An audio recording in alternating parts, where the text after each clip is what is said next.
magandang umaga sa inyong lahat. Tuluyan pa ngang humina ang epekto ng shear line o yung salubungan ng mainit at malamig na hangin sa malaking bahagi ng ating bansa. Kaya pababawasan na rin yung mga pakulan sa ilang areas ng Visayas at Mindanao. Lumakas pa nga ang epekto ng northeast monsoon o yung malamig na hangin amihan sa malaking bahagi ng ating bansa. Kaya for the next 24 hours, buong Pilipinas mararanasan ang epekto ng malamig na hanging amihan. May tsansa pa rin tayo na makaulapan na may mahihinang pag-ulan na dala ng amihan sa eastern sections ng ating bansa. So sa eastern sections yan ng Southern Luzon, Visayas at sa Mindanao. And for the Metro Manila and the rest of the country ay mas maaliwalas sa panahon nating inaasahan. Ay may tsansa pa rin tayo ng mga light rains o dagli ang pag-ambon na dala ng amihan sa susunod na 24 oras. At sa kasalukuyan, wala pa naman tayong inaasahang posibleng maging bagyo. For the next 3 to 5 days na posibleng makaapekto sa ating bansa at wala rin tayo minomonitor na low pressure area na posibleng maging bagyo sa loob at labas ng ating Philippine Area of Responsibility. At para naman sa magiging lagay ng ating panahon ngayong araw dito sa Luzon, dahil sa amihan makakaranas tayo ng maulap na kalangitan na may mahihinang pag-ulan sa silangang bahagi ng Southern Luzon o sa mga lalawigan niya ng Quezon at sa buong area ng Bicol Region. And for the rest of Luzon, kasama na dyan na Metro Manila, ay generally fair weather conditions sa ating inaasahan. At dahil may kalakasan nga ang bugso ng hanging amihan ngayong araw, dito sa Luzon, posible tayong makapagtala muli ng record lows ng ating minimum temperature. So, base sa ating latest na observed temperatures ngayong madaling araw, posible tayong makapagtala ng minimum temperature ngayong araw dito sa Metro Manila ng 19 degrees Celsius, Baguio, 10 degrees Celsius, posibleng minimum temperature. Lawag, 17 degrees Celsius, 16 degrees Celsius sa Tagigaraw, at minimum temperature sa Tagaytay, posibleng umabot ng 17 degrees Celsius. At sa Legazpi, 21 degrees Celsius ang posible nating maitala ng minimum temperature ngayong araw. Sa bahagi naman ng Visayas at Mindanao, dahil rin sa amihan, makakaranas tayo ng mga kaulapan na may mahinang tag-ulan dito sa buong Eastern Visayas at sa area ng Caraga at sa lalawigan ng Davao Oriental. And for the rest of Visayas and Mindanao, pati na rin dito sa area ng Palawan, ay maaliwalas sa panahon rin na ating inaasahan. May tsansa pa rin tayo ng mga light rains o pag-ambon na dala ng amihan ngayong araw. At para naman sa kalagayan ng ating karagatan ngayong madaling araw, may gale warning tayo nakataas sa ilang baybay na ating bansa. Sa seaboards ng Southern Luzon, particular na sa mga areas ng Catanduanes, Albay, Sorsogon. Sa isla ng Masbate, kasama na dyan ang Ticao at Burias Islands. Dito sa southern coast ng Occidental Mindoro, southern coast ng Oriental Mindoro, sa bahagi ng Romblon. Sa bahagi ng Palawan, kasama na dyan ang Calamian, Cuyo, Kalayaan at Cagayancillo Islands. May gale warning po tayo nakataas sa mga areas na ito. Sa bahagi naman ng Visayas, may gale warning tayo nakataas sa buong Visayas, particular na sa mga seaboards ng Northern Samar, Eastern Samar, Samar, Diliran, Leyte, Southern Leyte, sa area ng Cebu, Bohol, Siquijor, sa bahagi ng Negros Oriental, Negros Occidental, sa Guimaras, Iloilo, Capiz, Aklan, at sa Antique.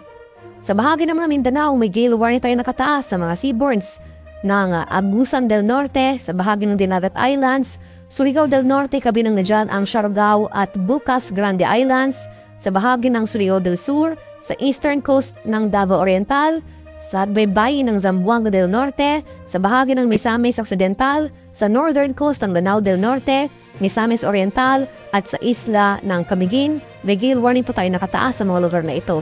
Kaya sa ating mga kababayang mangingisdat, may mga maliliit na sasakyang pandagat, kung maaari ay huwag po muna tayong pamalaot sa mga nabanggit na baybayin kung saan may nakataas tayong gale warning dahil patuloy tayong makakaranas ng maalon hanggang sa napakaalong karagatan sa mga nabanggit na lugar.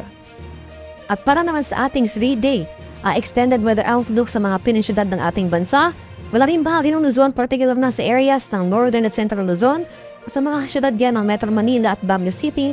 For the next 3 days, patuloy tayong makakaranas o mapapatuloy itong maaniwalas na panahon, maliban na lamang sa mga tsansa ng light rains o dagli ang pag-ambon na dala ng hanging amihan. Asan pa rin natin yung posible tayong makapagtala ng mga mabababang minimum temperature sa madaling araw dahil inasan pa rin natin na may kalakasan ang bugso ng hanging amihan. Sa bahagi naman ng Southern Luzon, particular na sa area ng Bicol Region, dito sa syudad ng Legazpi City, inasahan natin ang posible tayong makaranas ng kaulapan or posible magpatuloy yung mga kaulapan na may mahinang pagulan na dala ng amihan bukas araw na Linggo hanggang sa Lunes. Asahan natin na mas tataas yung chance na mga kaulapan at pagulan sa area na ito pagsapit naman ng Martes, January 13. And for the areas of Visayas, inasan pa rin natin ang generally fair weather conditions dito sa bahagi ng Western Visayas o sa syudad ng Iloilo City bukas araw na Linggo, maliwalas sa panahon pa rin natin inaasahan. Samantala sa Central at Eastern sections ng Visayas, dahil sa epekto rin ng hanging amihan, makakaranas rin tayo or patuloy tayong nakakaranas ng mga kaulapan at mataas sa chance rin mga light rains o may hinang pag-ulan. Dahil naman sa mga susunod na araw, inaasahan natin ang posibleng epekto ng shear line o yung salubungan ng mainit at malamig na hangin. So posibleng muli natin maranasan yung epekto ng shear line o yung pinagsamang epekto ng shear line at ng trough extension ng isang low pressure area na posibleng mabuo sa labas ng ating Philippine Area of Responsibility sa mga susunod na araw. So posible tayong makaranas ng maulap na kalangitan na may mga kalat-kalat na pag-ulan, pagkulog at pagkidlat sa Central at Eastern sections ng Visayas.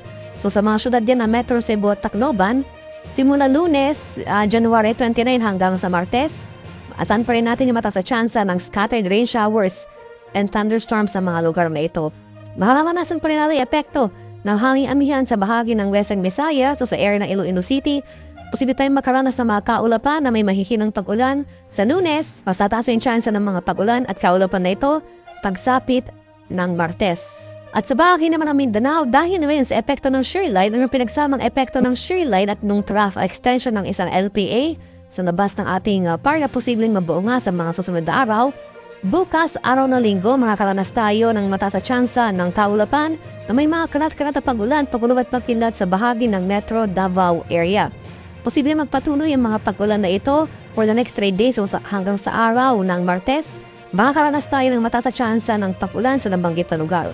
Sa bahagi naman ng Cagayan de Oro City bukas, dahil sa patuloy na epekto ng hanging amihan, asan pa rin yung mga kaulapan na may mahirang pag-ulan at posibleng umabot naman yung pinagsamang epekto ng shear line at trough of LPA sa nabanggit na lugar pagsapit ng Lunes hanggang sa Martes. Kaya sa areas ng Mindanao, particular na itong Central at Eastern sections ng Mindanao, sa mga susunod na araw, asahan natin or maghanda tayo sa posibleng banta ng biglang pagbaha at pagguho ng lupa, lalong-lalo na kung tuloy-tuloy ang pag-ulan na mararanasan.